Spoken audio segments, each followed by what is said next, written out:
الرجيم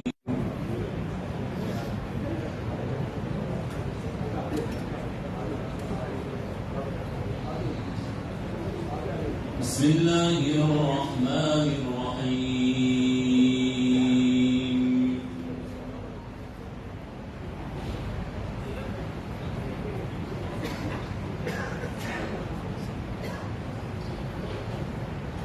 يسألونك عن الأنفال قل الأنفال لله والرسول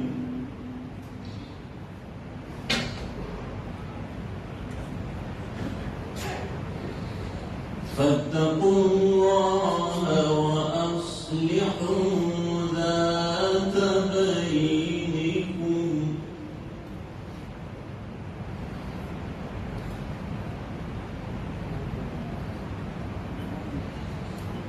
فاتقوا الله وأصلحوا ذات بينكم وأطيعوا الله ورسوله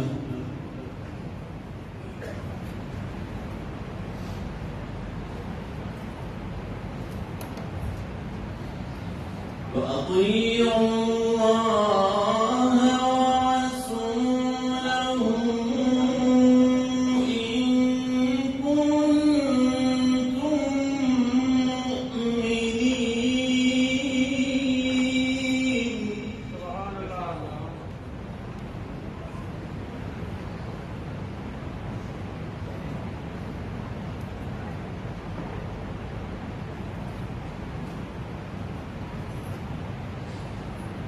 إنما المؤمنون الذين إذا ذكر الله وجلت قلوبهم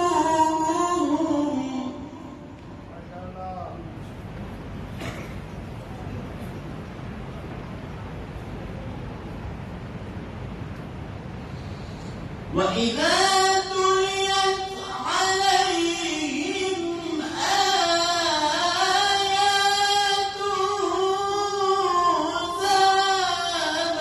زادتهم إيمانا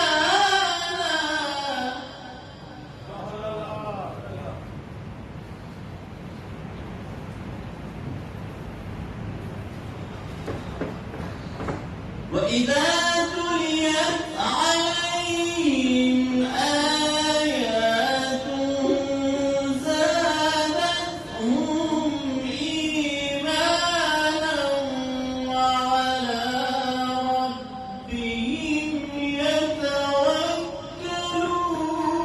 يتوكلون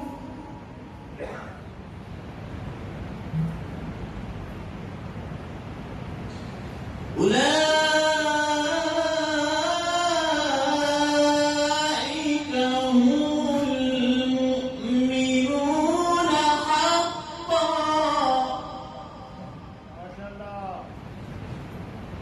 لهم درجات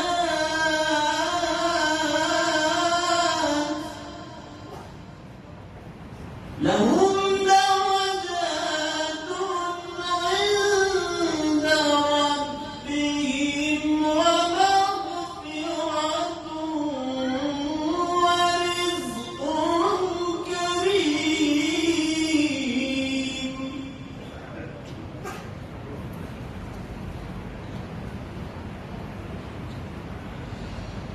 الذين يقيمون الصلاة ومما رزقناهم ينفقون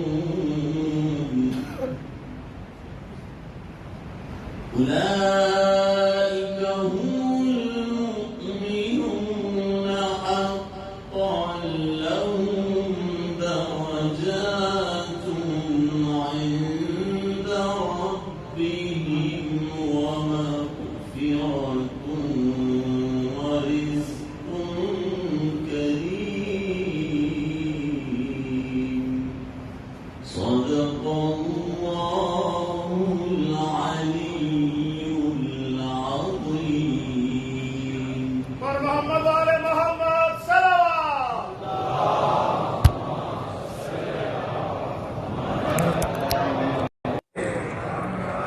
پوری کام جلد فرمائے تو نزدیک آ جائے. اچھا کم جگہ موجود ہے تو نزدیک آ جائے. تجھے بات پر تجھے چھوڑ چھوڑا کے آ جائے. اللہم صلی اللہ محمد وآلِ محمد. آنری شہزائی کے لوگ اکرام کے ذکر ہے. آنری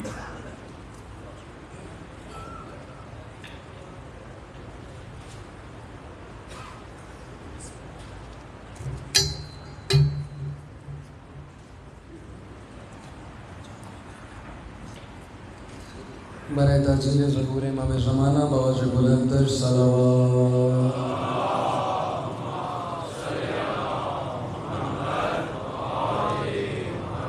نعرہ تکبیر بلند آواز سے نعرہ تکبیر، نعرہ رسالت، نعرہ حیدری حیدری.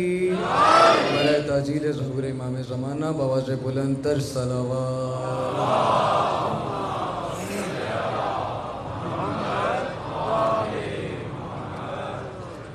چار مصروں کے ساتھ کلام کا آغاز کروں. عابد کھڑے ہیں حیدری کرار کی طرح،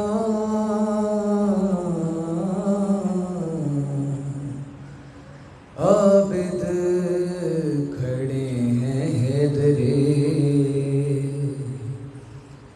کرار کی طرح، عابد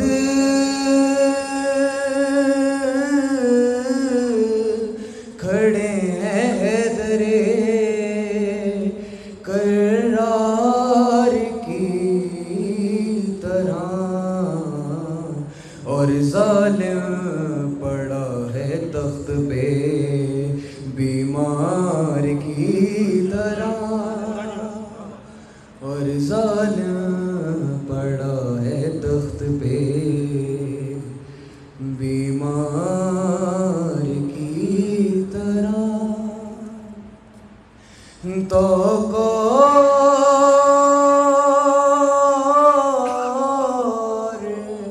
بیڑیوں میں بھی قیدی ہے مطمئن، تو کار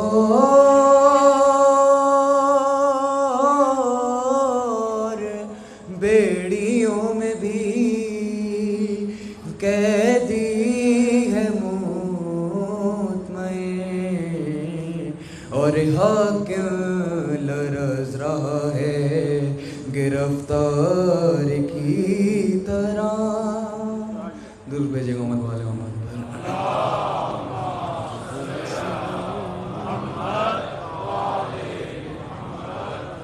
قبر اصغر کی بنانے میں بہت دیر لگی، قبر اصغر کی بنانے میں بہت دیر لگی، شہ کو ایک چاند چھپانے میں بہت دیر لگی،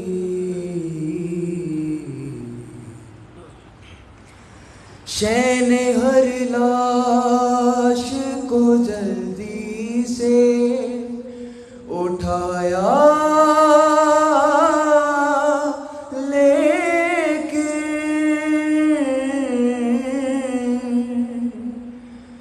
شہ نے ہر لاش کو جلدی سے اٹھایا، لیکن لاش اکبر کا اٹھا دیر لگی،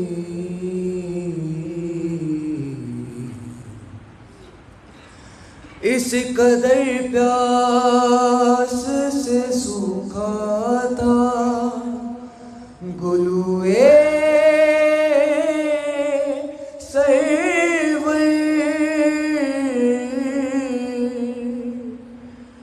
اس قدر پیاس سے سوکھا تھا گلوئے سرور، کہ شمر کو تیغ چلانے میں بہت دیر لگی، کچھ قدم دور ہے بازار سے دربار، مگر کچھ قدم دور ہے بازار سے دربار، مگر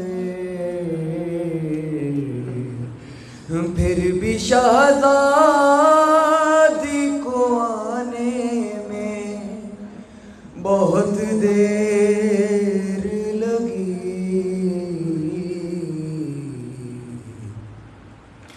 ٹکڑے چنتے ہوئے قاسم کے کہا مولا نے، ٹکڑے چنتے ہوئے قاسم کے کہا مولا نے، ہائے افسوس کے آنے میں بہت دیر لگی، شہ کو ایک چاند چھپانے میں بہت دیر لگی، قبر اصغر کی بنانے میں بہت دیر لگی۔ بر محمد وآل محمد صلوات۔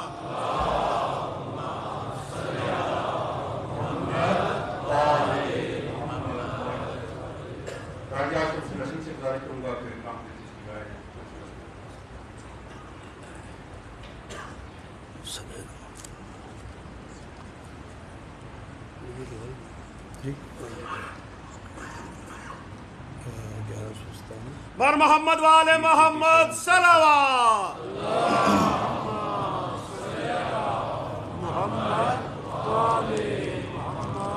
ایک دفعہ پھر مل کے درود بھیجیں محمد والے محمد کی آواز۔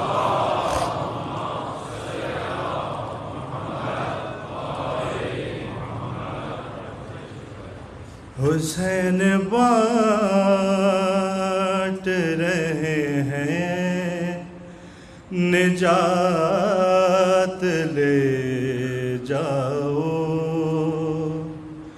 حسین بانٹ رہے ہیں نجات لے جاؤ، کچھ آنسوؤں کے عوض کائنات لے جاؤ،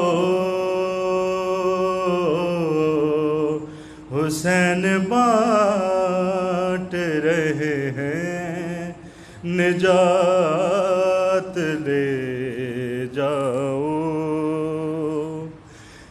یہ کربلا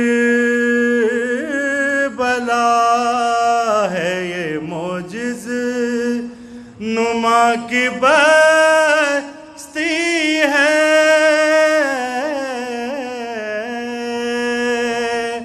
یہ کربلا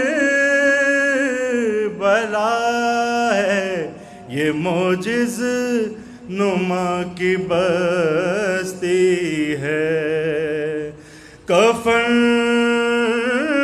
میں اس کے لپیٹو حیات لے جاؤ، حسین بانٹ رہے ہیں نجات لے جاؤ، اور قسم حسین کی پرسے میں کم ہی لگتا ہے،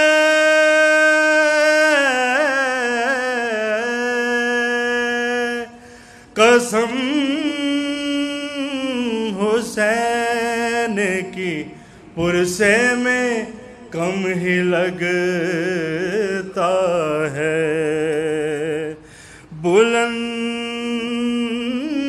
جتنا بھی ماتم میں ہاتھ لے جاؤ،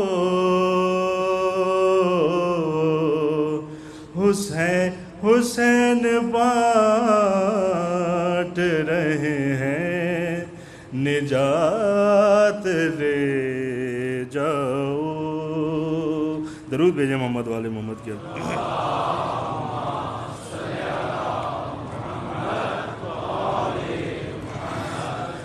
کہیں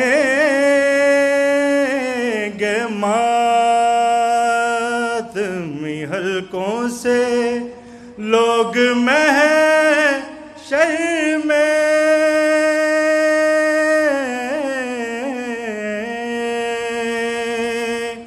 کہیں گے ماتمی حلقوں سے لوگ محشر میں، ہمیں حسین کی جنت میں ساتھ لے جاؤ، حسین بانٹ رہے ہیں نجات لے جاؤ۔ درود بھیجیں محمد والے محمد کی آل میں۔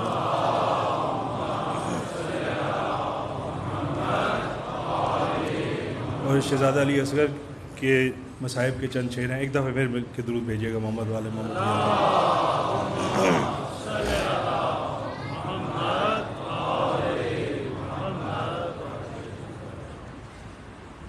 اے ماں تم مجھے پاس بلا لو، مجھے پیاس ستاتی ہے، اے ماں تم مجھے پاس بلا لو، مجھے پیاس ستاتی ہے، تربت سے علی اصغر کی، تربت سے علی اصغر کی آواز یہ آتی ہے، اے ماں تم مجھے پاس بلا لو، مجھے پیاس ستاتی ہے، یاد آئے بہت مجھ کو تیرا جھولا جھلانا ہے، کبھی سینے سے لگا کے تیرا لوری سنانا،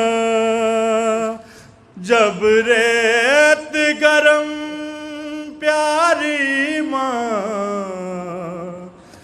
جب ریت گرم پیاری ماں میرے تن کو جلاتی ہے، اے ماں تم مجھے پاس بلا لو، مجھے پیاس ستاتی ہے، جھولے میں پڑا اصغر دل، رات ہے رویا ہے، جب پیاس بجھی اس کی تو پھر چین سے سویا، مقتل میں سکینہ پھر کیوں، مقتل میں سکینہ پھر کیوں، اسی سے ڈھونڈنے جاتی ہے، اے ماں تم مجھے پاس بلا لو، مجھے پیاس ستاتی ہے۔ بر محمد والے محمد صلوات۔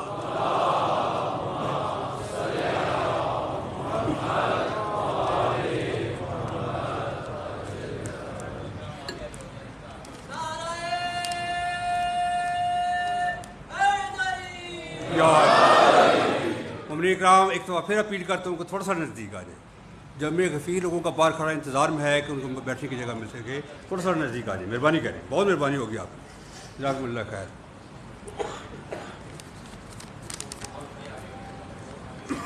مومنین کرام، علامہ صاحب کے خطاب سے پہلے دو ضروری اعلان سماعت فرمائیں۔ ابھی علامہ صاحب کے خطاب کے فوراً بعد یہاں ماتمداری ہوگی، جس کے بعد ملک غضنفر عباس صاحب کی رہائش گاہ پر حدیث اقصاء اور ماتمداری کا پروگرام ہے، لنگر حسینی کا بھی انتظام موجود ہے۔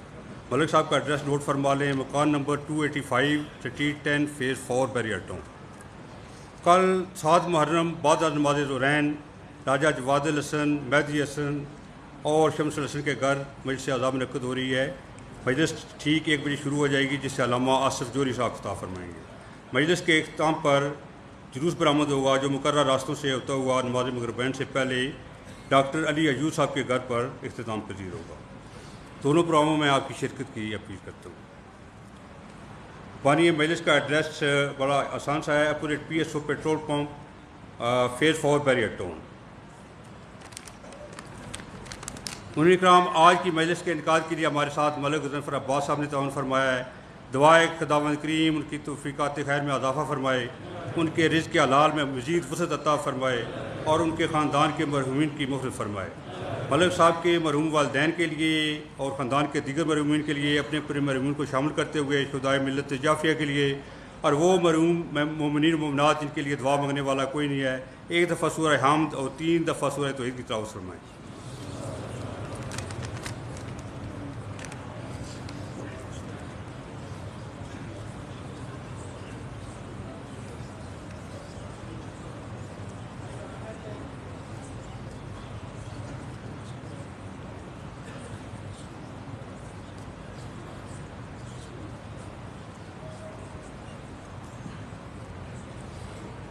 اپنی اپنی دعاؤں کی قبولیت کے لیے بلند تر صلوات۔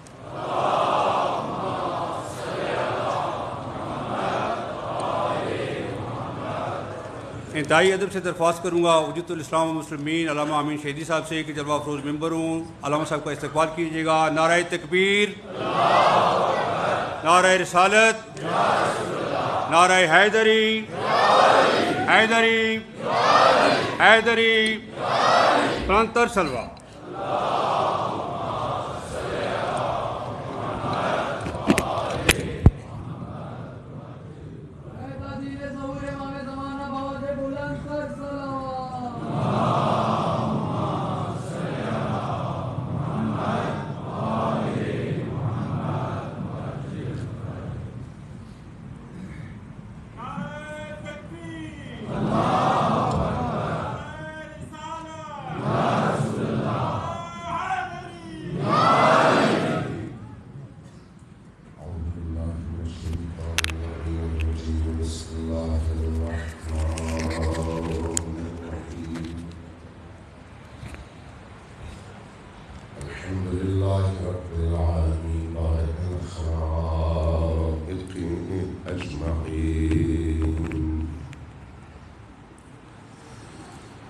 والصلاة والسلام على جميع الأنبياء والمرسلين سيما من سمي في الآفاق بأحمد وفي الأرض بأبي القاسم محمد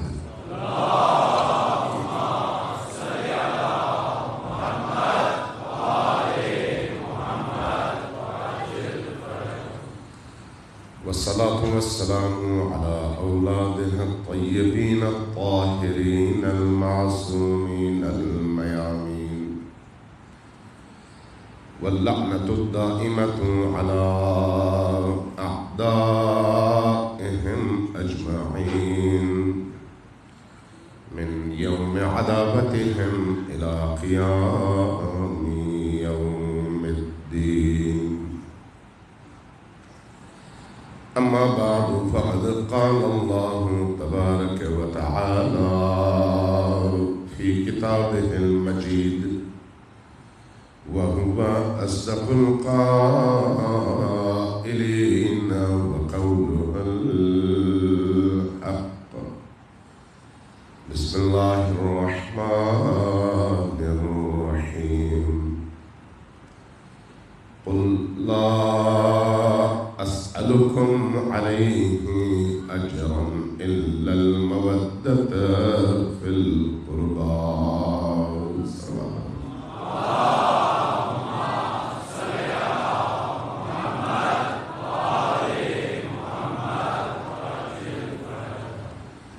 السلام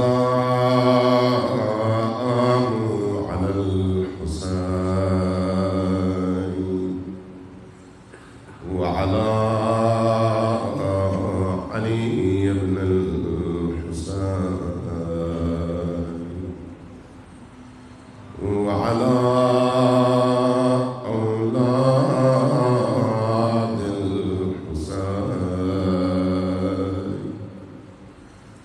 وعلى أصحاب الحسين. ایک دفعہ پھر سلام بھیجیے.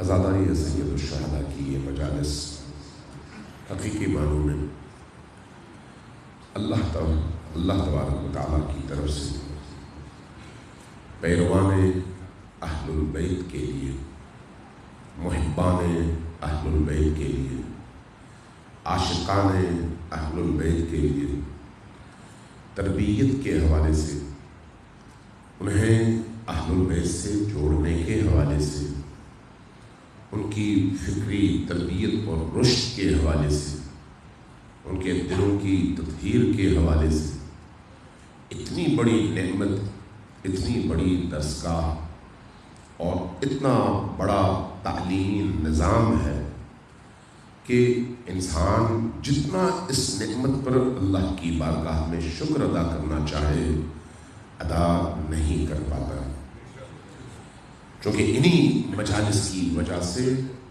انسان کے دل کی تاریں، دل کے سگنلز اہل البیت علیہ السلام سے جڑتے ہیں، اور جب یہ تاریں جڑتی ہیں تو انسان کے اندر وہ کرنٹ جو ان کے وجود میں ہے پیدا ہو جاتا ہے، وہ نورانیت جو وہاں پر ہے یہاں پر بھی منتقل ہو جاتی ہے.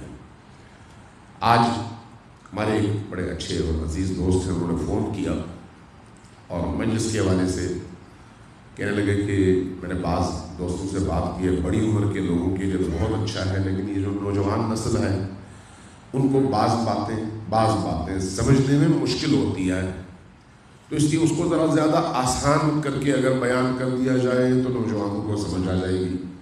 تو میں نے ان سے اتفاق کیا، بات بالکل درست ہے، لیکن ایک مشکل ہے. وہ مشکل ہمارے معاشرے کی ہے. وہ کیا ہے؟ ہمارے معاشرے میں اب پڑھنے اور لکھنے کا رجحان 1% سے بھی نیچے آ گیا ہے. کتابوں کے پڑھنے کا رجحان بالکل ختم ہو چکا ہے. اب ہم جو کچھ سیکھتے ہیں وہ یا ٹک ٹاک سے سیکھتے ہیں, یا فیس بک سے سیکھتے ہیں, یا مختلف واٹس ایپ کے گروپ سے جو کچھ آتا ہے وہاں سے سیکھتے ہیں. اور پھر ہمارا جو پڑھنے اور کنسنٹریشن کا رجحان ہے وہ بھی وہ گھنٹوں سے سمٹ کر اور سکڑ کر آ گیا ہے اب منٹس پر, کہ 1 منٹ بھی ہم یکسوئی کے ساتھ کسی ایک نقطے کی طرف توجہ نہیں دے پاتے. اور اس کی وجہ آج کی ہماری وہ ٹیکنالوجی جو ہمارے کلچر, ہماری تہذیب, ہمارے گھر, ہماری تربیت, ہمارے رہن سہن اور ہماری زندگی کا حصہ بن چکے ہیں. اور اس کا نتیجہ کیا ہے؟ اس کا نتیجہ یہ ہے کہ سوچنے سمجھنے کے لیے جن غور اور فکر کی صلاحیتوں اور استعداد کی ضرورت ہے وہ بالکل تباہ ہو کر رہ گئی ہے. اور اس کا نتیجہ بالکل سرسری چیزوں پر سے گزر جانا, سرسری انداز میں گزر جانا, اور ان چیزوں کو فوکس کرنا جو بادی نظر میں پہلی نگاہ میں میرے لیے سب سے زیادہ اہم ہے. لیکن جو چیزیں ہماری فکری بنیادوں کو مضبوط کریں, جو ہماری معنوی بنیادوں کو مضبوط کریں, جو ہماری روحانی بنیادوں کو مضبوط کریں, جو ہماری سوچ اور فکر میں استحکام اور مضبوطی لے کر آئیں, جو ہمیں تعقل, تدبر, تفکر جس کی دعوت قرآن نے دیا ہے اور بار بار دیا ہے, اس کی طرف جو صلاحیتیں ہمیں متوجہ کرتی ہیں, ان صلاحیتوں کو ہماری اس ٹیکنالوجی کے غلط استعمال نے بالکل قتل کر کے اور ذبح کر کے رکھ دیا ہے. اور اس کا نتیجہ کیا ہے؟ ہم سینڈوچ والی قوم بن گئے. ہماری نوجوان نسل جو ہے سینڈوچ والی, کہ اچھا کھانا نہیں, بس چلتے چلتے سینڈوچ جو تیار ہے فوراً ڈالو اور رستے میں کھاتے چلے جاؤ. یہی چیز ہماری فکری دنیا میں آ گئی ہے, یہی چیز ہماری معنوی دنیا میں آ گئی ہے. اگر آپ ویسٹ پہ چلے جائیں, میں نے چونکہ مطالعہ کیا ہے تھوڑا بہت, اس لیے میں یہ عرض کر رہا ہوں, ویسٹرن دنیا میں اور اسی طرح سے اسرائیل کے اندر اس سوشل میڈیا کے استعمال کے حوالے سے قوانین بھی ہے اور ایک کلچر بھی ڈیولپ کیا گیا ہے تاکہ اس کو اس طرح سے یوز کیا جائے کہ ضرورتیں بھی پوری ہوں, لیکن انسان کی سوچ, فکر اور معاشرتی زندگی میں جو اس کے اندر عمق اور گہرائی ہونی چاہیے اس کو بھی محفوظ رکھا جا سکے. لیکن ہمارے یہاں ایسا نہیں ہے. اور اس کا نتیجہ اب جو لوگ ایک زمانے میں بڑے بڑے اجتماعات میں گھنٹوں بیٹھ کر علماء کو, مفکرین کو اور سوشل سائنسز کے ماہرین کو سنتے تھے, اب وہ رجحان گھٹتے گھٹتے گھٹتے گھٹتے اتنا نیچے آ گیا ہے کہ آج اگر بہترین کتاب پاکستان میں چھپتی ہے تو 500 سے 1000 کی تعداد میں چھپتی ہے. یہ ہے ہمارا مبلغ علم اور علم کی طرف رجحان. یہ ایک معاشرتی ایک ایسی آفت اور بیماری ہے جس کا مقابلہ کرنے کے لیے ایک پورے کلچر کو, تہذیب کو ڈیولپ کرنے کی ضرورت ہے.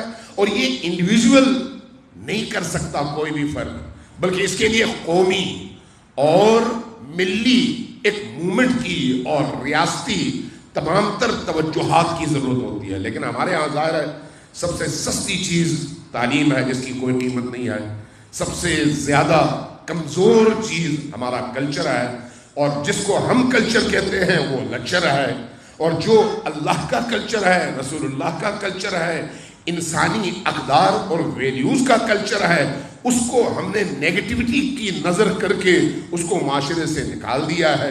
اب ایسی صورتحال میں یہ مجالس اللہ کی طرف سے ایک ایسی نعمت ہیں, ایک ایسی رحمت ہے, ایک ایسا انعام ہے کہ یہاں پر پھر معاشرے کا ہر طبقہ, چھوٹا بڑا, بوڑھا جوان, بچہ, سب آتے ہیں اور اپنی سطح کے مطابق کچھ نہ کچھ حاصل کر کے چلے جاتے ہیں. یہ ایک نعمت ہے اور بہت بڑی نعمت ہے. لیکن مشکل یہ ہے کہ یہ نعمت بھی ان 10 دنوں تک محدود ہے. باقی جو 2 مہینے یا 1 مہینہ 29 دن ہے عاشور کے بعد، اس میں ظاہر ہے اس طرح کی توجہ جس طرح کی ان 10 دنوں میں ہوتی ہے ہماری توجہات نہیں ہوتی، نتیجتاً اجتماعات بھی بڑے چھوٹے ہوتے ہیں، اور پھر جو اس وقت کا ولولہ اور اس وقت کا عشق اور اس وقت کا جذبہ ہے وہ پھر عاشور کے بعد آہستہ آہستہ مان پڑتا چلا جاتا ہے۔ اب اس کمی کو دور کرنے کی ضرورت ہے، اور یہ کمی ظاہر ہے صرف محرم کے ان 10 دنوں میں پوری نہیں ہو سکتی۔ ان 10 دنوں میں یہ نہیں ہو سکتا کہ آپ فلسفیانہ گفتگو کریں تو سب کو راضی کر سکیں، ممکن نہیں ہے۔ اس کے لیے جو ایک خاص کیٹیگری ہے اسی کی تسلی ہو سکتی ہے، باقی لوگ محروم رہتے ہیں۔ صرف قصے کہانیوں پر بھی آپ گزار نہیں سکتے، چونکہ یہ پھر بچوں کی طلب ہے، بچوں کو اس طرح کی چیزیں چاہیے ہوتی ہیں۔ اس لیے ان مجالس کو مجموعہ ہونا چاہیے معارف کے مختلف حصوں کا، جس میں قرآن بھی ہو، جس میں سیرت بھی ہو، جس میں اہل البیت بھی ہو، جس میں معنویت بھی ہو، جس میں عقل بھی ہو، جس میں فکر کی دعوت بھی ہو، جس میں سوچنے کی دعوت بھی ہو، جس میں داستانیں اور قرآنی لطائف بھی ہوں، جس میں معاشرتی حقیقتیں اور چیلنجز بھی ہوں، یعنی مجموعہ ہونا چاہیے۔ اب جب اس طرح کا مجموعہ آپ دینے کی کوشش کریں گے تو نتیجتاً سب کو ہر چیز نہ سمجھ آئے گی اور نہ سب کے مطابق ہر چیز ٹھیک ہوگی۔ ہوگا یہی کہ جو جس مزاج کا ہے وہ اس حوالے سے کچھ نہ کچھ وہاں سے حاصل کرتا رہے گا۔ تو اس لیے ان مجالس کے علاوہ بھی بڑوں کو خصوصاً بڑوں کو، گھروں کے سربراہوں کو یہ چاہیے کہ اپنی بچوں کی تربیت کے حوالے سے ان نکات کی طرف متوجہ ہوں کہ اس بچے کو آپ نے معاشرے میں کیا بنانا ہے۔ عزاداری سید الشہداء اور حب اہل البیت صرف وقت گزارنے اور 10 دن کی ان ایکسرسائزز کا نام تو نہیں ہے۔ ظاہر ہے یہ ایک ایسا پلیٹ فارم ہے جہاں پر آپ اپنی نسل کو کربلائی فکر کے ساتھ تربیت دے کر حسین کی فوج کے صف میں کھڑا کرنا چاہتے ہیں۔ یہی کربلا کا مقصد بھی ہے، یہی عزاداری سید الشہداء کا مقصد بھی ہے۔ عزاداری سید الشہداء صرف ماتمی قوم بنانے کے لیے تو نہیں آئے، رونے والی قوم بنانے کے لیے تو نہیں آئے، وہ قوم بنانے کے لیے ہے جو حسین پر روئے اور دشمن حسین کو رلائے۔ ایسی قوم جو یزیدیت اور اقدار یزیدی کے مقابلے میں حسینی لشکر کا ترجمان بن کر معاشرے میں کھڑا ہو اور اللہ کے دین کے نفاذ اور اس کی جد و جہد میں اپنی پوری ہستی کے ساتھ ہر چیز قربان کرنے کے لیے تیار ہو کر معاشرے میں کھڑا ہو سکے۔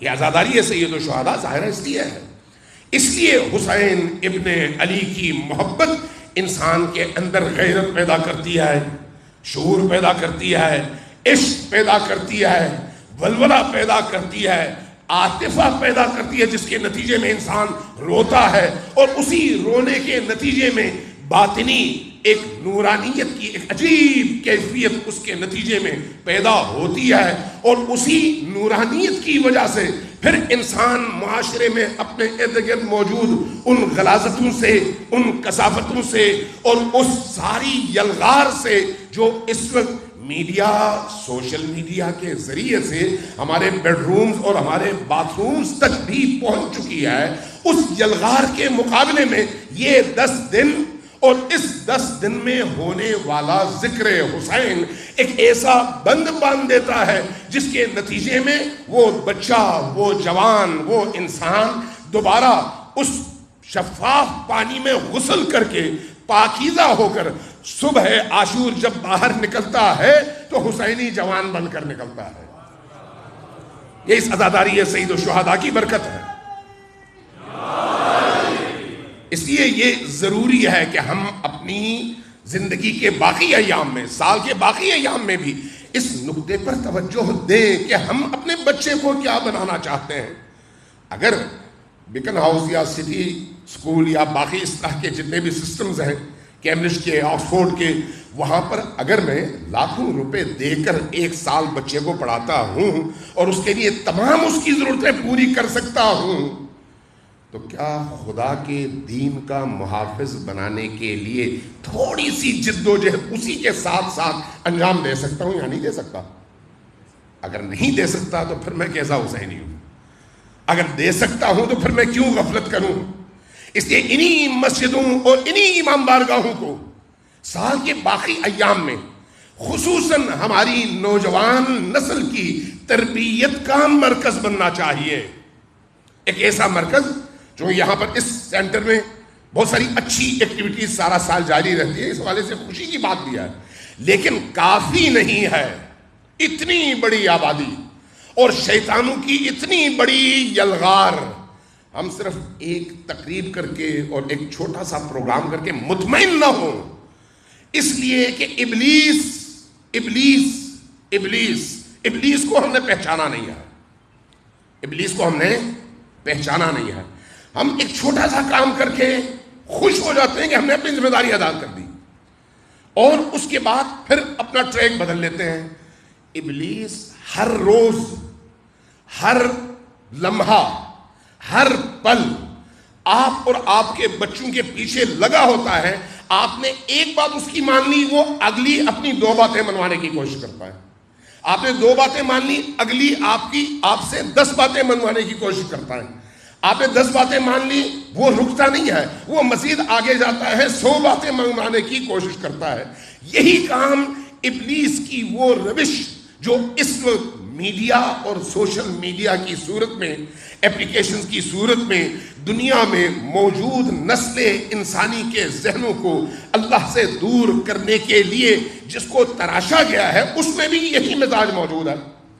آپ نے پہلی دفعہ کوئی چیز کھولی تو وہ آپ کو مزید ترغیب دلائے گی اگلی چیز کی، اس سے اگلی چیز، اس سے اگلی چیز، اس سے اگلی چیز، یہاں تک کہ پھر یہی چیز آپ کی زندگی کی روٹین بن جائے، اور اس کے بعد آپ خدا سے بھی دور ہو جائیں، رسول سے بھی دور ہو جائیں، قرآن سے بھی دور ہو جائیں، معنویات سے بھی دور ہو جائیں، دین سے بھی دور ہو جائیں، خود اپنے آپ اور اپنی پاکیزہ فطرت اور اپنے ضمیر کی پاکی اور نورانیت سے بھی اتنا دور ہو جائیں کہ پھر آپ کو کچھ بھی یاد نہ رہے اس ابلیسی نظام کے علاوہ.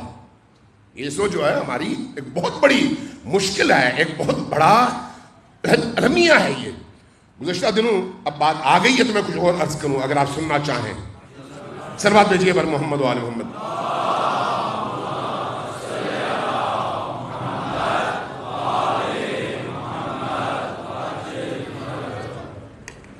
کسی کے ذہن میں یہ بات جنم نہ لے کے اس کا مطلب یہ ہے کہ ہم سوشل میڈیا استعمال کرنا بند کر دیں. نہیں، یہ بالکل نہیں ہے. سوشل میڈیا کی وجہ سے ایک جملہ میں عرض کروں. میں نے ایک دفعہ رہبر انقلاب آیت اللہ خامنہ کا ایک جملہ ایک تقریب میں انہوں نے جب بیان کیا تو میں نے سنا، بڑی خوشی ہوئی. جملہ انہوں نے یہ کہا کہ آج کی نوجوان نسل کی ایک ذمہ داری ہے، اور وہ کیا ہے؟ وہ یہ کہ جب وہ نماز کے بعد بیٹھتے ہیں تو نماز کے بعد ہم کیا کرتے ہیں؟ دعائیں پڑھتے ہیں. ان دعاؤں میں جو مفاتیح میں ہے یا اس کے علاوہ جو کچھ ہم اللہ سے طلب کرتے ہیں وہ پڑھتے ہیں، اور کچھ اذکار انجام دیتے ہیں. فرمایا کہ ان اذکار کی جگہ موبائل ہاتھ میں لیں اور دشمنوں کی اس یلغار کے مقابلے میں اپنی نوجوان نسل کو بچانے کے لیے دین کے معارف ان کے سامنے پیش کریں. یہ جو کام ہے یہ ان نوافل سے زیادہ اہم ہے، اس لیے کہ اس کام کے نتیجے میں آپ اپنی نوجوان نسل کو بچا سکیں گے. اور اگر آپ نے یہ کام نہیں کیا تو یہ آگ آپ کے بیڈ روم تک پہنچ جائے گی. اور یہ حقیقت ہے، حقیقت ہے. یعنی آپ ضرور استعمال کریں اور ضرور استعمال کروائیں، لیکن ابلیس کے ہتھ کنڈوں کو ضرور پہچانیں. یہ جو ابلیس کا ہتھ کنڈا ہے یہ کوئی چھوٹا ہتھ کنڈا نہیں ہے. یہی عزاداری ہے سید الشہداء. آپ دیکھیں، ایک دفعہ آپ حسین ابن علی علیہ السلام کی حریت کو عالم انسانی کے سامنے پیش کرتے ہیں. آپ کی صلوات کی آواز بڑی دھیمی تھی. واجل فرجہم کے ساتھ اونچی آواز سے صلوات بھیجیے بر محمد والی.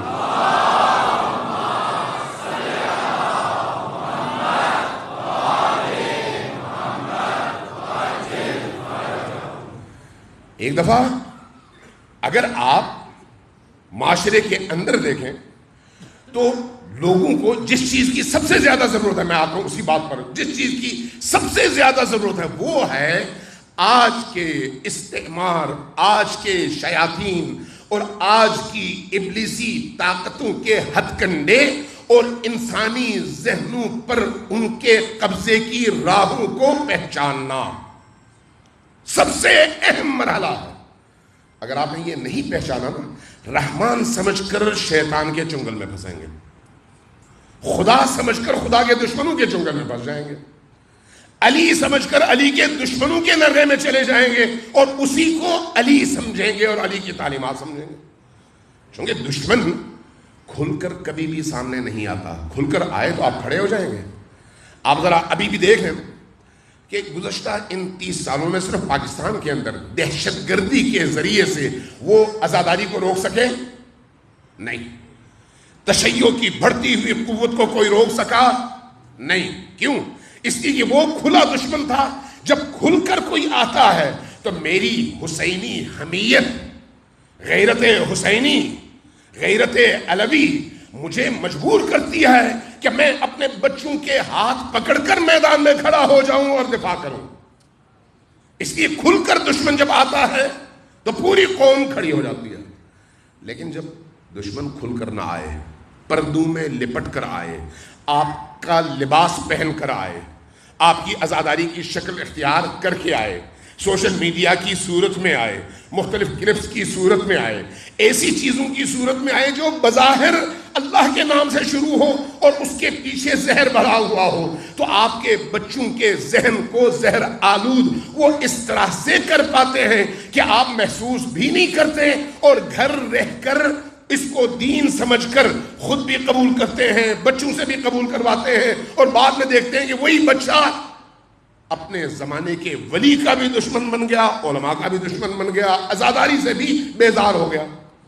اس وقت خصوصاً شیعہ سرزمینوں میں، لبنان میں، عراق میں آپ کو فیکٹس بتا رہا ہوں، بحرین میں، ایران میں اور پاکستان کے اندر بھی اب شروع ہو چکا ہے، سوشل میڈیا کے ذریعے سے حسین ابن علی اور عزاداری سید الشہداء کے حوالے سے کئی حوالوں سے حملے شروع ہو چکے ہیں۔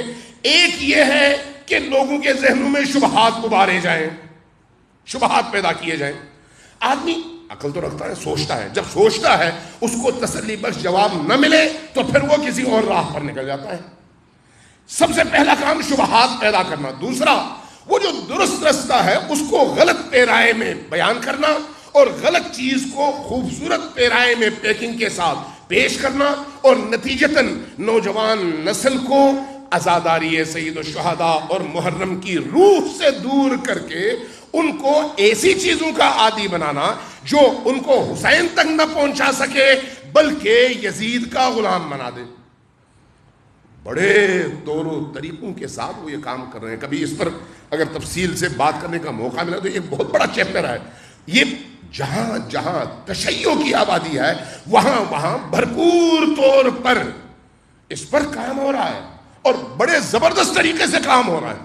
ہماری خوش قسمتی ہے کہ ہمارے نوجوان بیدار بھی ہیں، آگاہ بھی ہیں، ان ہتھ کنڈوں کو سمجھتے بھی ہیں، اس لیے جب کوئی ایسی بات ہوتی ہے تو اس کا مقابلہ بھی کرتے ہیں، لیکن کم ہے یہ، ابھی اس کو مزید بڑھانے کی ضرورت ہے، پہچاننے کی ضرورت ہے، دشمن کے ہتھ کنڈوں کو سمجھنے کی ضرورت ہے کہ وہ کس طرح سے ہمارے اندر نفوذ پیدا کر کے ہمارے اندر داخل ہو کر ہم سے ہمارا دین چھینتے ہیں۔ وہ موقع کہاں پر آئے گا؟ یہیں اسی عزاداری سید الشہداء میں، جب انسان اخلاص کے ساتھ آتا ہے سید الشہداء کی بارگاہ میں حسین ابن علی کے عشق کے ساتھ، تو حسین ابن علی اس کا ہاتھ تھامتے ہیں۔ سچی بات یہ ہے، تھامتے ہیں۔ ان 10 دنوں میں جس کو جتنی سمجھ آتی ہے وہ ضرور اتنا سمجھے، لیکن اگر عرفانی، تفسیری، ذرا گہری، ذرا سخت، ذرا اونچی، ذرا زیادہ خشک باتیں بھی ہوں تو کانوں تک پہنچے ضرور، تاکہ آہستہ آہستہ ان کو سننے کی، سمجھنے کی اور اس طرح کی چیزوں پر غور کرنے کی آہستہ آہستہ عادت بن سکے۔ آپ اگر کسی کلاس میں جائیں، تو اگر فرض کریں BSc کی یا ماسٹرز کی کلاسیں ہوں، سب ایک ہی سطح کے لوگ ہوں گے، لیکن مسجد میں اور امام بارگاہ میں تو یہ نہیں ہوگا۔ امام بارگاہ میں وہ 10 سال کا نوجوان بھی ہوگا، 15 سال کا نوجوان بھی ہوگا، 20 سال بھی ہوگا، 25 سال والا بھی ہوگا، 60 سالہ بھی ہوگا، 80 سالہ بھی ہوگا، خاتون بھی ہوگی، مرد بھی ہوگا۔ تو ان سب کو لے کر چلنے کے لیے ہر طرح کی چیزیں جو ضروری ہیں معارف اہل البیت کی صورت میں، ان کو ان مجالس میں بیان ہونا چاہیے، نہ بالکل خشک رہے، نہ ہی اس کی سطح بالکل نیچے آئے، بلکہ سب کو کچھ نہ کچھ ملتا رہے۔ لیکن یہ کافی پھر بھی نہیں ہے۔ پورا سال ہمیں اپنے بچوں کی تعلیم اور تربیت کے لیے کانشس رہنے کی بھی ضرورت ہے اور فکر مند رہنے کی بھی ضرورت ہے کہ کہیں ہماری ساری جو زندگی کا حاصل ہمارا بچہ ہے وہ ہمارا دشمن 7 سمندر پار رہتے ہوئے ہمارے ہاتھ سے چھین کر اپنے آپ سے وابستہ نہ کر لے۔ صلوات بھیجیے بر محمد و آل محمد۔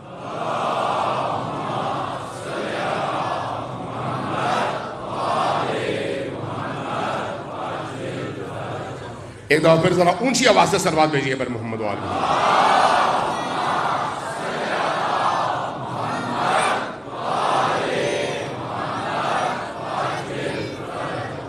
جو چیز ہمیں ان تمام آفات سے نکالتی ہے وہ کیا ہے؟ وہ عشق علی ہے، وہ عشق علی ہے۔ مجھے نہیں معلوم کل میں نے کوئی حدیث آپ کے سامنے پڑھی تھی یا کہیں اور پڑھی تھی۔ امام صادق علیہ السلام کی ایک حدیث ہے،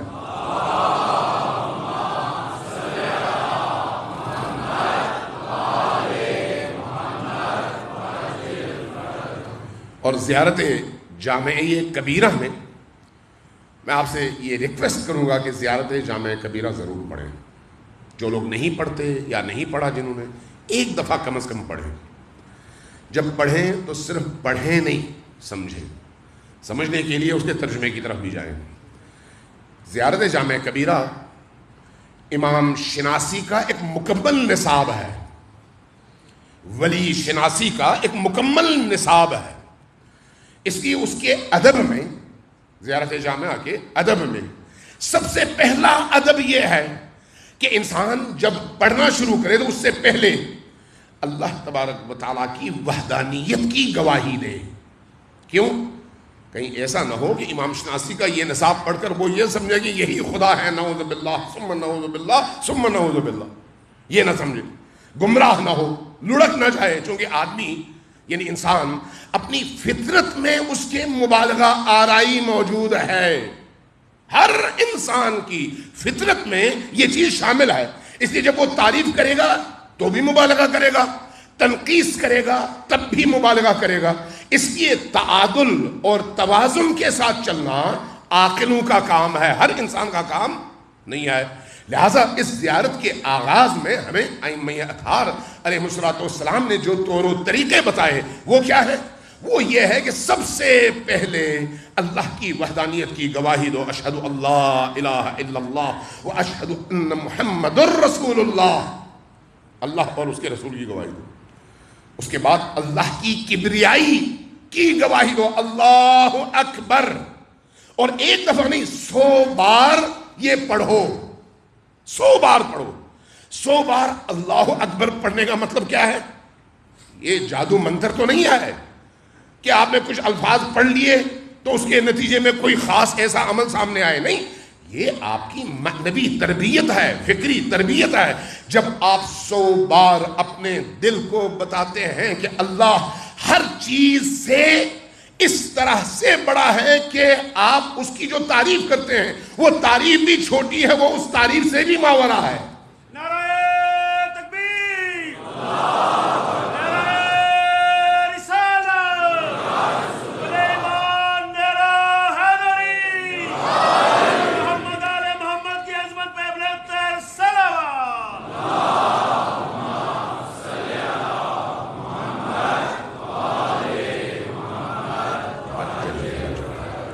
امام صادق علیہ السلام کی تعبیر کے مطابق فرمایا کہ اللہ اکبر یعنی اللہ ہر چیز سے بڑا نہیں۔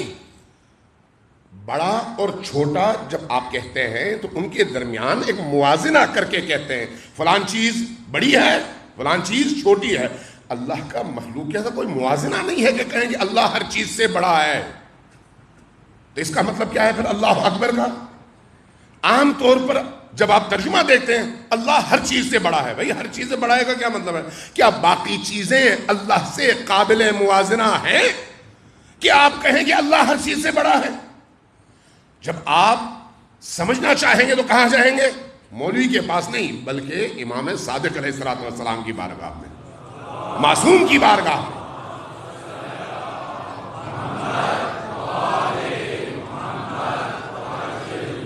یہ جو نبی کریم نے فرمایا تھا نا کہ قرآن اور اہل البیت، وہ اسی لیے فرمایا جو لوگ اہل البیت سے دین لیتے ہیں وہ پھر سمجھ سکتے ہیں کہ اللہ جو کہنا چاہ رہا ہے وہ کیا ہے.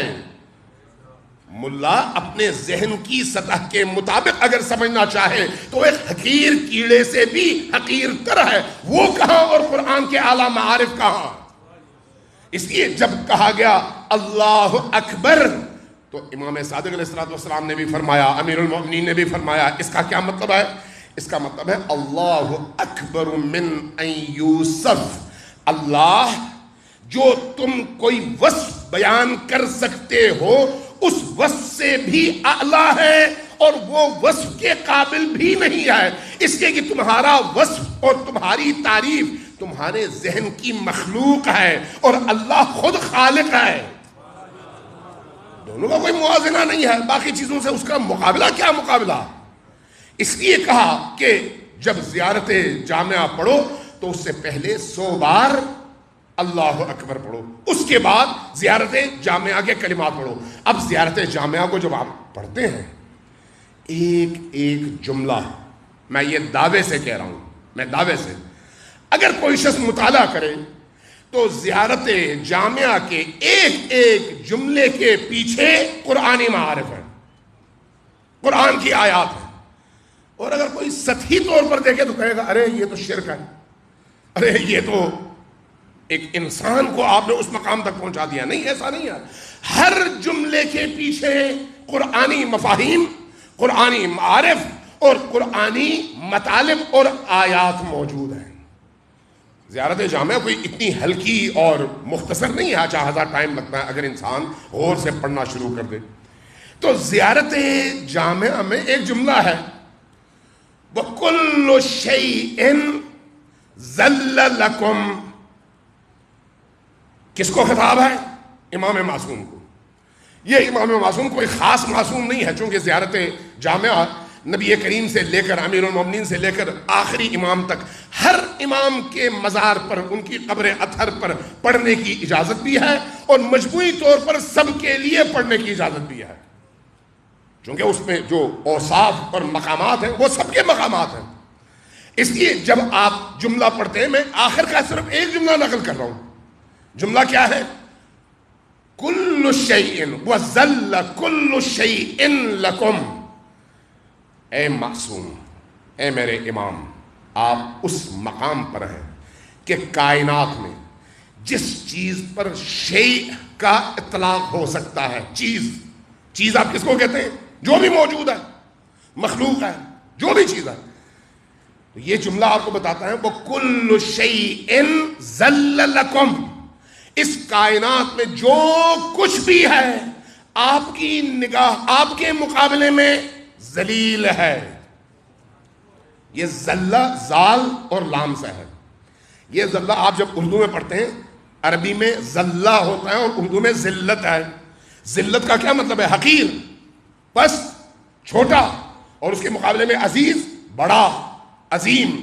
تو آپ اس زیارت جامعہ کے ایک جملے میں وہ مقام بیان بھی کر رہے ہوتے ہیں اور اس کا اعتراف بھی کر رہے ہوتے ہیں کہ اے میرے امام، کائنات میں موجود ہر چیز آپ کے مقابلے میں، آپ کے موازنے میں چھوٹی ہے اور ذلیل ہے اور آپ اس سے بڑے ہیں. تو اس کا کیا مطلب ہے؟ کائنات میں اسرائیل بھی ہے، اسرافیل بھی ہے، جبرائیل بھی ہے، اللہ کے مقرب فرشتے بھی ہیں. کائنات میں نبی اور آل نبی میں ان ہستیوں کے مقابلے میں جو کچھ بھی ہے وہ کمتر ہے اور یہ بالاتر ہیں. محمد والے محمد صلوات.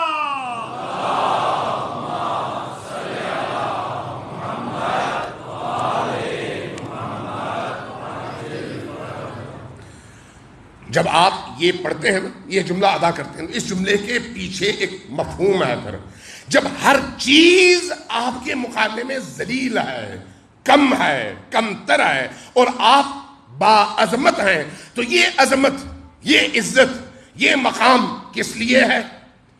اس لیے کہ اللہ نے آپ کو اپنی ولایت کے اس منصب پر اس عالم میں فائز کر رکھا ہے کہ اپنی ولایت کے تسلسل میں اللہ نے اس لیے قرآن کریم میں تمام مسلمانوں اور اہل توحید کو حکم دیا کہ جس طرح میری ولایت کے دائرے میں داخل ہوتے ہو اسی طرح نبی کی ولایت میں داخل ہو جاؤ، اور جس طرح نبی کی ولایت میں داخل ہوتے ہو اسی طرح علی اور آل علی کی ولایت میں داخل ہو جاؤ.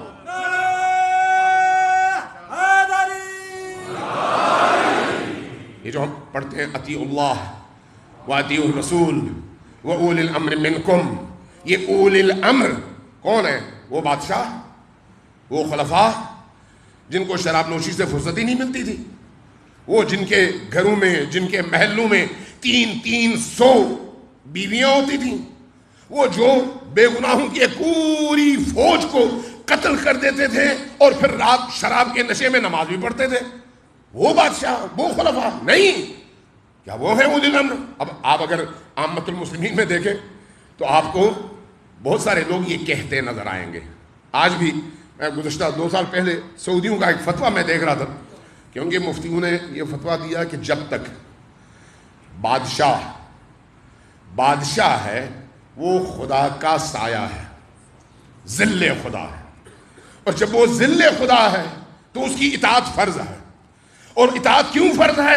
اس لیے کہ اللہ نے قرآن میں کہا اولی الامر منکم، یہ ولی امر ہے، چونکہ ولی امر ہے اس لیے اس کی اطاعت کرو. تو کسی نے جب سوال پوچھا اگر وہ شراب پیے تب بھی؟ کہا ہاں. اگر وہ بدکاری کرے تب بھی؟ کہا ہاں. کیوں؟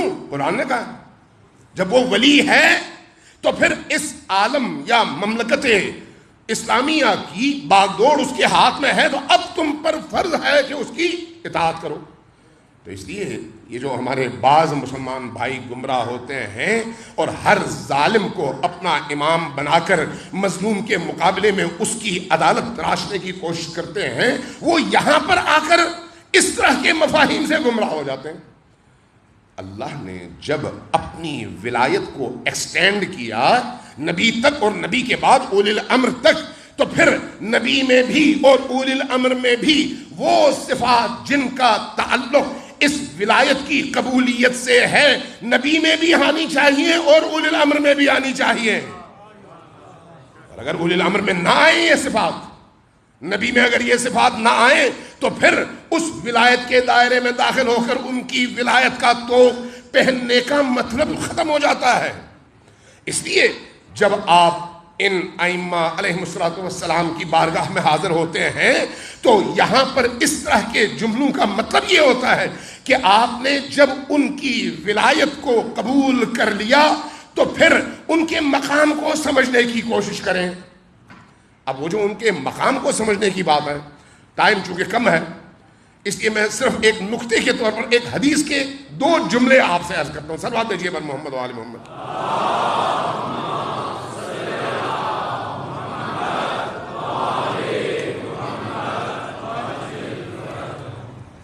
بہار الانوار میں علامہ مجلسی نے ایک طویل حدیث نقل کیا ہے، بڑی طویل حدیث ہے، اور یہ حدیث قرآن کی ایک آیت کی تشریح اور تفسیر میں امام باقر علیہ السلام نے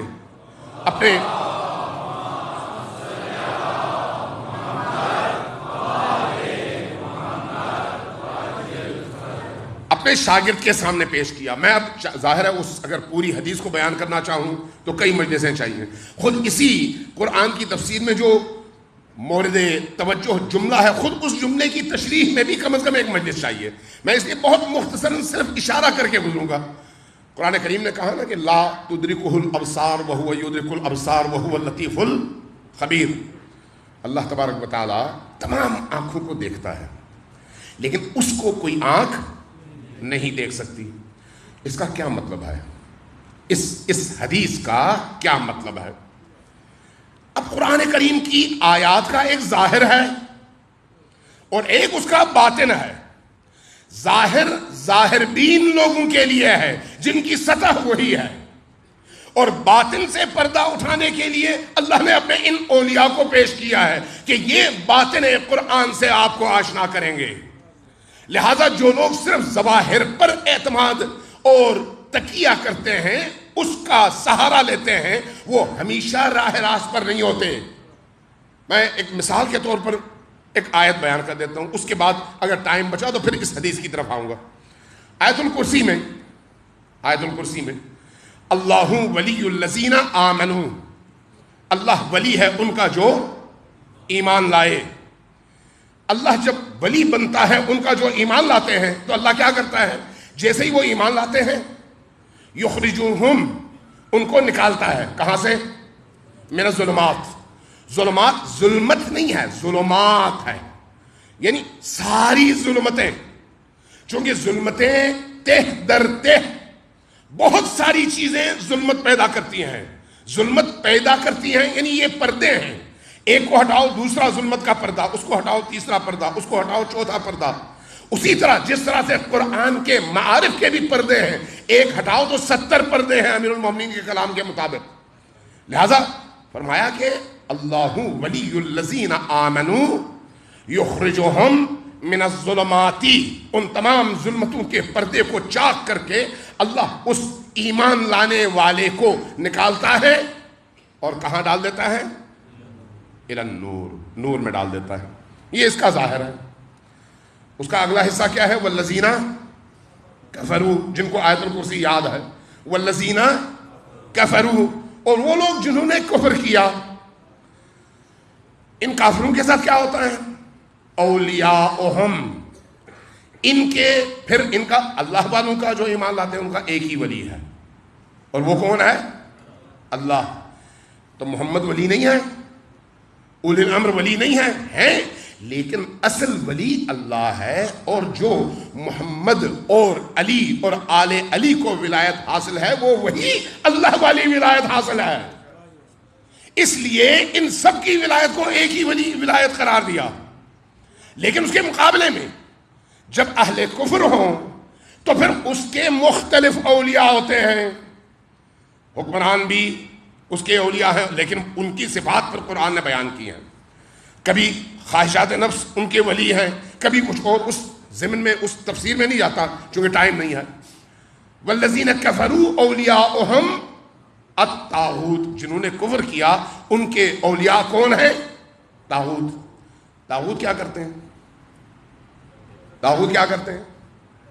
انہیں نکالتے ہیں. یخرجونہم، انہیں نکالتے ہیں. کہاں سے؟ من النور.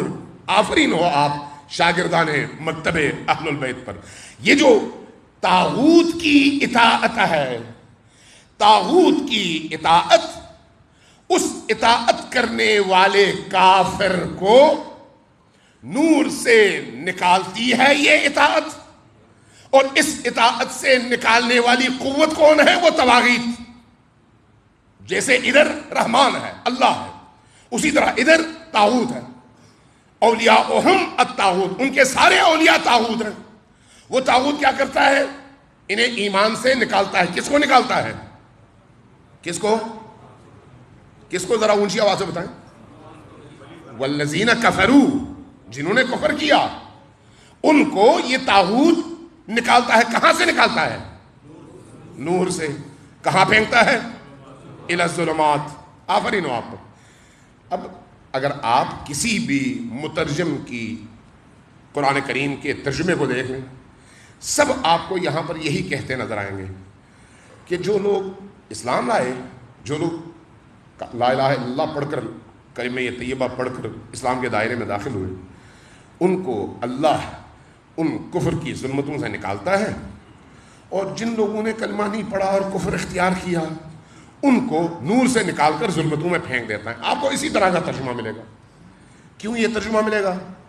اس لیے کہ انہوں نے یہ مفاہیم اہل البیت سے نہیں لیے، اپنی خواہش اور اپنی سوچ کے مطابق قرآن کے ظاہر کو دیکھا اور یہ نتیجہ اخذ کیا۔ جبکہ اگر آپ اہل البیت کی طرف جائیں گے تو اہل البیت آپ کو بتائیں گے کہ قرآن اس آیت میں کیا کہہ رہا ہے۔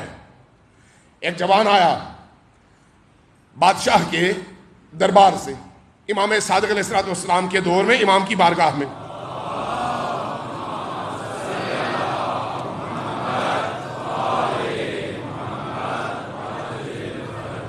عرض کیا یا ابن رسول اللہ، چونکہ یہ خود امام کی اجازت سے دربار میں ملازم تھا، میں اس تفصیل میں نہیں جاتا چونکہ ٹائم ختم ہو گیا۔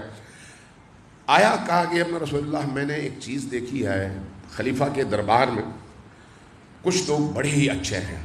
کیسے؟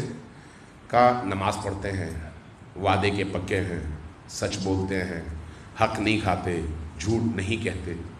کہا پھر؟ کہا لیکن ان کو میں دیکھتا ہوں تو سوچتا ہوں کیا یہ ان تمام نیکیوں کے باوجود جہنم جائیں گے؟ پھر عرض کیا کہ ابن رسول اللہ جب میں آپ کے ماننے والوں کی طرف آتا ہوں تو بعض ایسے لوگوں کو بھی دیکھتا ہوں جو کبھی جھوٹ بھی بول دیتے ہیں، کبھی دوسروں پر ستم بھی کرتے ہیں، کبھی دوسروں کا حق بھی مارتے ہیں، پھر اس کے باوجود وہ کہتے ہیں ہم صادق آل محمد کے شیعہ ہیں۔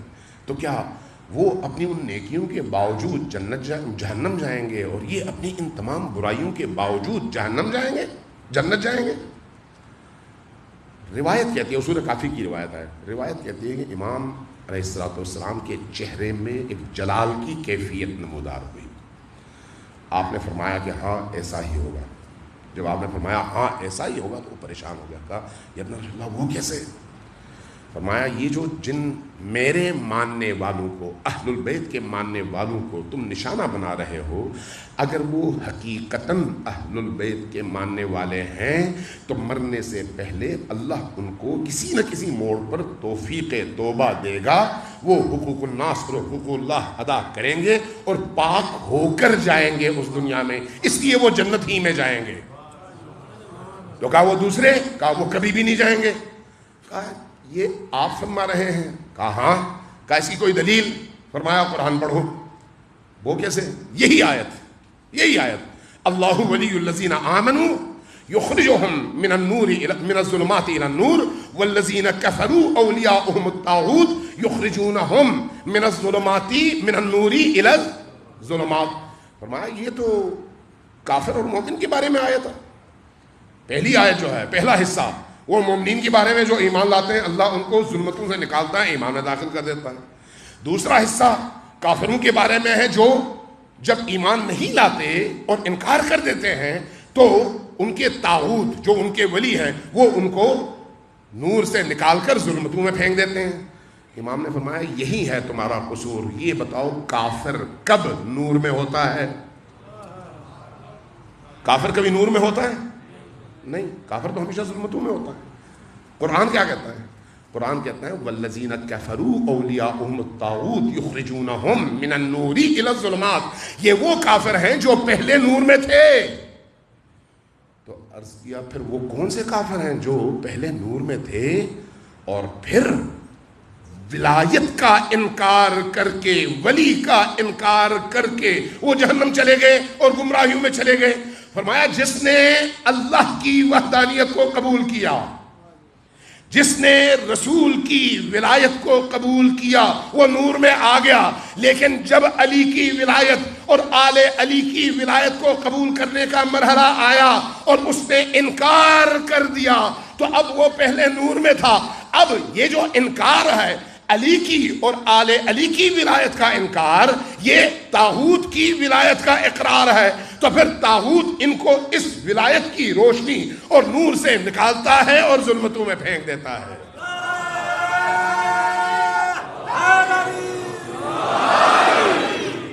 یہ قرآن ہے، حدیث نہیں، قرآن۔ اور قرآن کے الفاظ پر میں نے اس لیے اس دفعہ بھی، کئی دفعہ اس سے پہلے بھی کئی علماء اہل سنت کے سامنے یہ آیت رکھی، میں نے کہا بھائی یہ بتاؤ تو صحیح اس سے مراد کیا ہے؟ سر پکڑ کے بیٹھ گئے، کہا پتہ نہیں۔ کیوں پتہ نہیں؟ اس لیے کہ آپ نے اہل البیت سے لیا ہی نہیں۔ قرآن سمجھنے کے لیے اہل البیت کے دروازے پر جانا ضروری ہے، اس لیے کہ وہ ہیں اہل البیت جو قرآن کے محافظ بھی ہیں، مروج بھی ہیں اور مفسر بھی ہیں. ان کے علاوہ کسی سے لوگے تو پھر وہ نہیں ہوگا جو خدا چاہتا ہے. بر محمد والے محمد صلوات.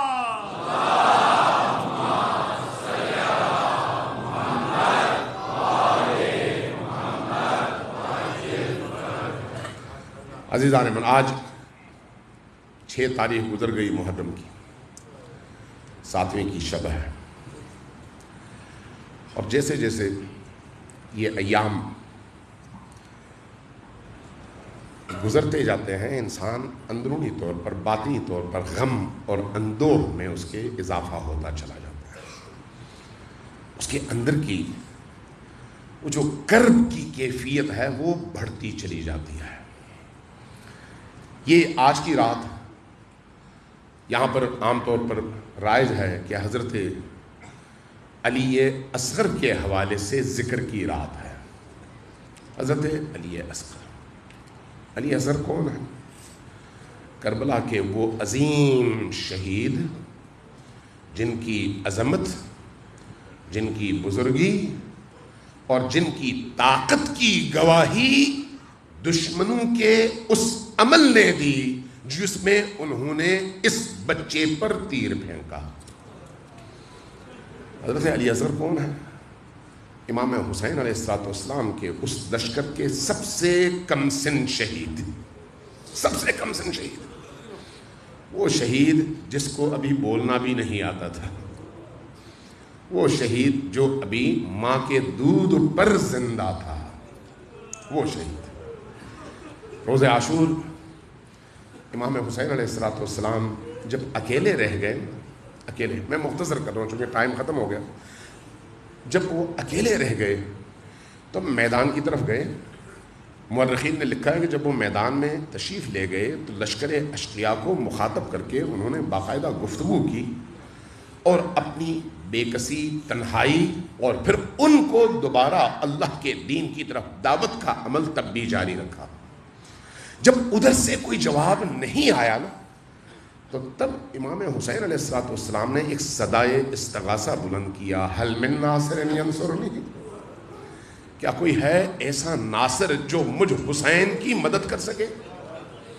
حل من ناصر ینصرنی، حل من مغیث یغیثنی، کیا کوئی ایسا مددگار ہے جو اس عالم تنہائی میں اللہ کے اس ولی کے ساتھ کھڑا ہو سکے؟ جواب کوئی نہیں آیا.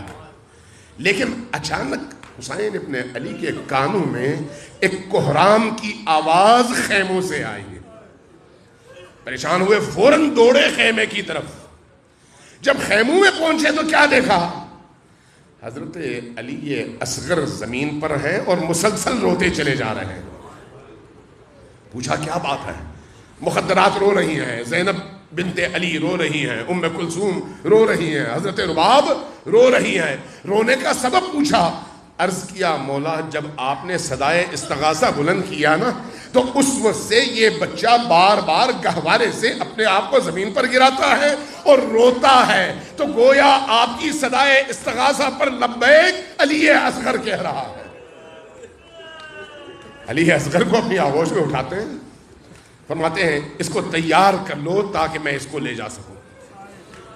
دیکھتے ہیں لب خشک ہیں، 3 دن سے پانی بند ہے، ماں کا سینہ خشک ہے، بچے کو دودھ نہیں ملا اور بچے کے ہونٹ خشک ہیں. اس خشکی میں بھی وہ رو کر اپنے زمانے کے ولی سے اپنی حمایت کا اعلان کر رہا ہے. بچے کو اٹھاتے ہیں، کپڑے میں لپیٹتے ہیں اور میدان کربلا میں حاضر ہو جاتے ہیں. اب جب میدان کربلا میں آتے ہیں تو ایک عجیب منظر ہے. اس بچے کو آپ نے اپنی گود میں اٹھایا ہے، ایک سفید کپڑے میں ملبوس. جب لے کر آئے ہیں تو لشکر یزید اور لشکر عمر سعد کی نگاہ جب اس ہاتھ میں موجود اس شیخ پر پڑتی ہے تو بہت سارے لوگ کہتے ہیں لگتا ہے حسین جب تنہا رہ گئے تو اب قرآن لے کر آ رہے ہیں. حسین جب وہاں پر پہنچے تو ایک دفعہ آواز دی، کہا لوگو تمہاری دشمنی مجھ سے ہے نا، یہ 6 ماہ بچہ ہے، اس کو 3 دن سے خوراک نہیں ملی، ماں کا سینہ خشک ہے اور اس کے لبوں تک کوئی پانی نہیں گیا. کیا ایسا ہو سکتا ہے کہ اس بچے کو چند قطرے پانی کے پلا دو؟ چند قطرے پانی کے. دیکھا خاموشی چھا گئی، کوئی آگے بڑھنے والا نہیں ہے. امام حسین نے دوبارہ اپنا نعرہ بلند کیا. اس اسنا میں کیا دیکھا؟ لشکر اشقیاء میں غلغلہ برپا ہوا، شور برپا ہوا. کچھ کہتے ہیں کہ پانی دو اور کچھ کہتے ہیں نہیں نہ دو. اس اسنا میں حسین ابن علی نے ایک جملہ کہا، کلیجے کو چیرنے والا جملہ ہے. فرمایا دیکھو یہ ساتھ میں فرات کا نہر اور اس کا پانی بہ رہا ہے، اس سے ہر طرح کے حیوانات پانی پی رہے ہیں. یہ بچہ رسول کا بچہ ہے اور یہ بچہ پیاسا ہے. اگر اس فرات کے پانی سے چند قطرے اس بچے کو مل جائے تو اس پانی میں کوئی کمی نہیں آئے گی، بس 2 قطرے پلا دو. جیسے یہ کہا ایک دفعہ عمر ابن سعد نے اشارہ کیا اور حرملہ نے تیر کمان پر چڑھایا. تیر کمان پر چڑھایا. لیکن عجیب ہے یہاں پر ہے جب بیان ہوتا ہے کہ علی اصغر کربلا کے کتنے بڑے شہ سوار ہیں. کربلا میں جو تیر استعمال ہوئے ہیں وہ 3 طرح کے تیر ہیں، 1 پھل والا، 2 پھلوں والا اور 3 پھلوں والا. ہر تیر کا نشانہ الگ ہے. جو 1 پھل والا ہے وہ جا کر شکار پر لگتا ہے، اس کے سینے کو وجود کو چیرتا ہے، آگے نکل جاتا ہے. دوسرا تیر جا کر وہیں پر اس کے وجود میں رہ جاتا ہے، اس لیے کہ اس کے 2 پھل ہیں. 2 پھل جا کر وجود میں پیوست ہو جاتے ہیں اور اس کے نتیجے میں آگے نہیں نکلتا تیر. لیکن وہ جو 3 پھلوں والا تیر ہے نا، اس کی خاص خصوصیت ہے، یہ ہر جنگ میں سب سے بڑے شاہ سوار کے لیے استعمال ہوتا ہے، سب سے بڑے شاہ سوار کے لیے. اور یہ جب کمان پہ چڑھا کر وہ پھینکتے تھے تو یہ تیر یوں گھومتے ہوئے اپنے وجود کے گرد آتا تھا اور آگے موجود اس فرد اور نشانے کو چیرتے ہوئے یوں 2 ٹکڑوں میں تقسیم کر کے آگے نکل جاتا تھا. جب حرملہ نے کمان پر تیر چڑھایا تو یہ تیر کون سا تھا؟ 3 پھلوں والا تیر تھا. اور کس کے لیے تھا؟ علی اصغر ششماہا کے لیے تھا. جب حسین ابن علی نے اس بچے کو اپنے ہاتھوں میں یوں بلند کیا اور جیسے ہی بلند کیا ادھر سے تیر آیا اور گلوئے علی اصغر سے ٹکرایا. ایک دفعہ آواز اٹھی، ذبح علی من الاذن الى الاذن. علی اصغر ذبح ہو گئے، ان کی گردن کٹ گئی. حسین ابن علی نے اس بچے کو اپنی آغوش میں لیا، اس بچے کا جو خون گر رہا تھا اپنے ہاتھوں میں لیا. ایک دفعہ چاروں طرف دیکھا. روایت کہتی ہے کہ آپ نے آسمان کی طرف اس خون کو پھینکا، اس خون کا کوئی 1 قطرہ بھی واپس زمین پر نہیں آیا. آپ نے وہ ہاتھ اپنے چہرے پر ملے. اب اس بچے کو لیا، اب آگے بڑھ رہے ہیں. روایات مختلف بھی ہیں اور متواتر بھی ہیں. حمید ایک روایت نقل کرتا ہے، حمید کہتا ہے کہ پورے واقعے کربلا میں سب سے زیادہ جہاں میرا دل جلا اور میں تڑپ کر رہ گیا وہ یہ موقع تھا. پوچھا وہ کون سا موقع تھا؟ کہا جب علی اصغر حسین کے ہاتھوں میں تڑپ رہے تھے اور جان دے رہے تھے تو حسین کی آنکھوں سے بے بسی میں آنسو بہ رہے تھے. اور پھر جب اس بچے نے جان دے دی تو منظر ایسا تھا کہ یہ بچہ صحرائے کربلا میں اس تپتی ہوئی ریت پر حسین ابن علی نے رکھا تو پہلے یہ بچہ حسین کی آغوش میں اچھل رہا تھا.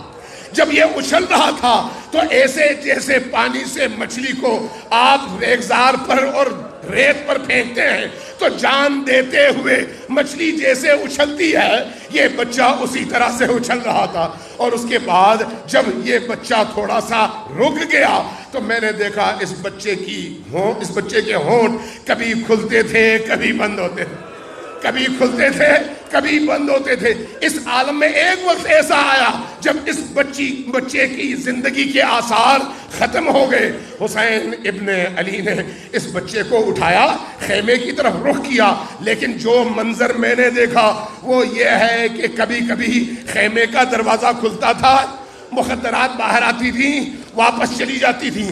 اب جب اس بچے کو لے کر حسین خیمے کی طرف جا رہے تھے تو دیکھا اصغر کی ماں خیمے کے دروازے پر کھڑی ہے. جب یہ منظر دیکھا تو حسین رک گئے.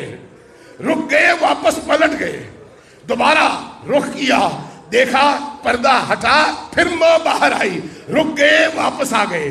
بعض روایات میں لکھا ہے کہ 7 بار حسین نے خیمے کا رخ کیا, 7 بار رخ کیا. اور جب 7ویں بار خیمے کی طرف آئے تو بعض روایات میں یہ ہے کہ اس بچے کی کٹی ہوئی گردن اور اس کے چہرے پر موجود خون کو جب اس ماں نے دیکھا نا تو ایک جملہ کہا. کیا کہا؟ امثلک ینحر یا بنیا, اے میرے ننھے سے بچے, کیا ایسے بچوں کو بھی اونٹ کی طرح سے ذبح کیا جاتا ہے؟ اونٹ کی طرح سے ذبح کیا جاتا ہے. اس لیے تاریخ نے بتایا کہ جب یہ ماں کربلا کے بعد زندہ رہی تو صرف 1 سال زندہ رہی, اور اس پورے سال میں کبھی بھی سائے میں نہیں بیٹھی. جب بھی پوچھا جاتا کہ سائے میں کیوں نہیں بیٹھتی, فرماتی ہیں کہ جس کا ننھا سا علی اصغر اونٹ کی طرح ذبح کر دیا گیا ہو, وہ کیسے سائے میں بیٹھے. اس لیے جب آپ کربلا میں یہ منظر دیکھتے ہیں تو اس نتیجے پر پہنچتے ہیں کہ حضرت علی اصغر کربلا کے شہ سواروں میں سب سے بڑا شہ سوار ہے, اور اس کی مظلومیت کا یہ عالم ہے کہ مختلف علماء نے لکھا ہے, حتیٰ شیخ جعفر شوستری نے بھی, کہ امام حسین علیہ السلام نے بعد میں نکل کر تلوار سے ایک چھوٹی سی قبر کھودی اور اس بچے کو اس قبر میں دفنایا, لیکن اس سے پہلے اس کی جنازے کی نماز پڑھی. نماز پڑھنے کے بعد اس بچے کو دفنایا, دفنانے کے بعد واپس چلے گئے. لیکن ظلم بالائے ظلم دیکھیے, جب عصر عاشور ہوا نا, جب عصر عاشور ہوا تو اس وقت منظر ایسا تھا کہ تمام شہداء کے سروں کو کاٹا گیا, بچہ نہیں مل رہا تھا. جب بچہ نہیں مل رہا تھا تو اشقیاء کا یہ لشکر نیزے لے کر میدان کربلا میں دندناتا پھر رہا تھا, زمین کے ہر گوشے میں نیزہ دباتا تھا تاکہ اگر نیچے بچہ ہو تو نکل آئے. یہاں تک کہ اس بچے کے جنازے کو بھی زمین کے نیچے سے نکال لیا گیا اور اس کا سر جدا کر دیا گیا.